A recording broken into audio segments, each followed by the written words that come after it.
और कहीं पर भी आपको सेफ्टी इक्विपमेंट कहीं पर कोई नज़र नहीं आएगा। अभी ये काम रुका हुआ है, एक मौत हुई है उसके बाद में ये काम रुका हुआ है। लेकिन सबसे बड़ी बात यह है कि गंभीर लापरवाही समाचार पत्रों द्वारा जागरूक कर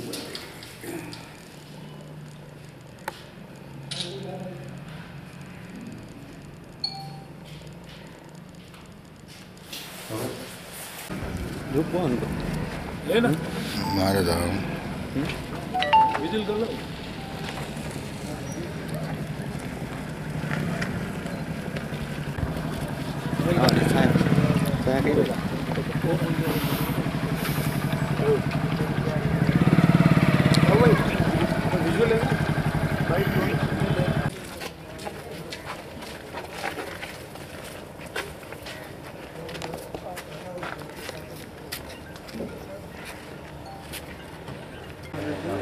गुजरात की कंपनी है, जो मुआवजे का प्रोसीजर है जो भी है वो सामने बैठ के बात तो करेंगे ना। कंपनी की तरफ से कंपनी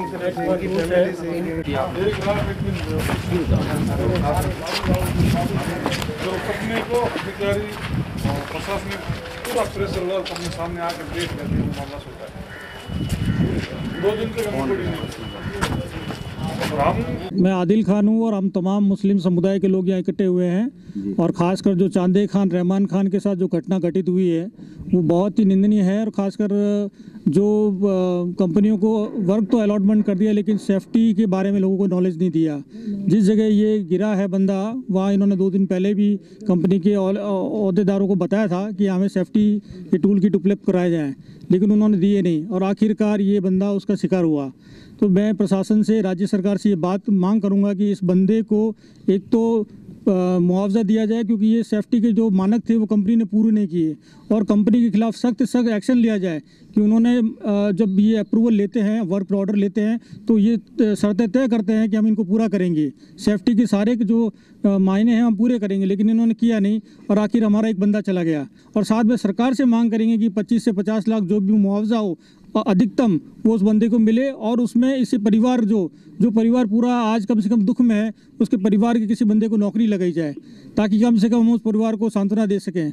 लेकिन सरकार को ये भी हम चेताते हैं कि अगर या जितनी बड़ी तादाद में कंपनियां खोली है उनका ना तो कोई मॉनिटरिंग हो रहा है, मीडिया के लोग भी वहाँ पहुँचे थे और वहाँ पे टूल किट या सेफ्टी के कोई भी साधन उपलब्ध नहीं थे और इतनी घटनाएं हुई है। आज अगर सेफ्टी के सही टूल्स होते तो ये घटना नहीं होती। इसलिए हम ये मांग करते हैं कि इसको 25 से 50 लाख रुपए मुआवजा दिया जाए, वरना ये होगा कि सारा मुस्लिम समुदाय और सारा यूथ और वर्क जो काम करते हैं गरीब तबके के लोग वो सड़कों पे आएंगे, वो प्रशासन का घेराव करेंगे और कंपनियों को चेताया जाए। कल जो यूनिट है नीलम कंपनी को जो काम दिया गया उसकी घटना है और वहाँ पे ये घटना घटित हुई है। का कोई बंदा दिख ही नहीं रहा है हमें तो यहाँ। तो मैं रहीम खान भैया, अल्पसंख्यक माइनॉरिटी उपाध्यक्ष शिव ब्लॉक। मेरी समाज के जो ये तेली समाज से बच्चा था चांदे खान रहमान खान, थोप पाटोदी से था। ये गरीब 4-5 दिन से पहले से कंपनी से मांग कर रहा था कि हमको सेफ्टी नहीं है, ऊपर से फिसलक रहे हैं, हमसे गिरने की संभावना है। लेकिन कंपनी ने न तो सेफ्टी दी और जब उन्होंने कहा हमारे पैसे दे दो हम चले जाते हैं, तो बोला काम पूरा करके पैसे ले जाओ। इसी दुखद घटना के बीच में घटना घटित हो गई।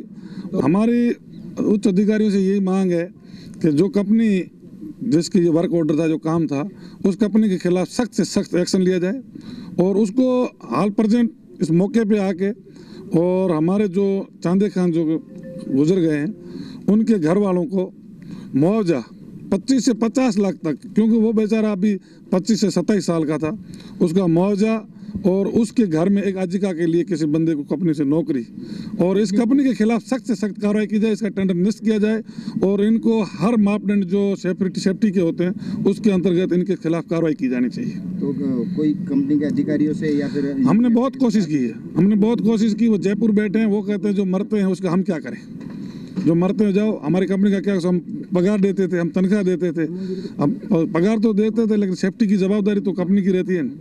उनसे भी हुई है, मंत्री महोदय से और जो राजनेता उनसे भी बात की है, जो भी जवाब आएगा, लेकिन हम संतुष्ट नहीं है। जहाँ तक ये हमारे को पूरी से संतुष्ट नहीं करेंगे वहाँ तक हम बॉडी नहीं उठाएंगे। सर, मेडिकल कॉलेज में एक युवक की मौत हो गई सर्वे की कार्य के दौरान, क्या मामला था और आपको क्या प्रथम सूचना मिली? हमें ये सूचना मिली थी कि काम चल रहा है मेडिकल कॉलेज में, जिसमें एक काम करता हुआ मजदूर गिर गया जिसकी मृत्यु होगी, जिसको हम मौके पे हॉस्पिटल पहुंचे हैं। और उसके परिवार वाले अभी तक पहुंचे नहीं, उसका इंतज़ार कर रहे हैं।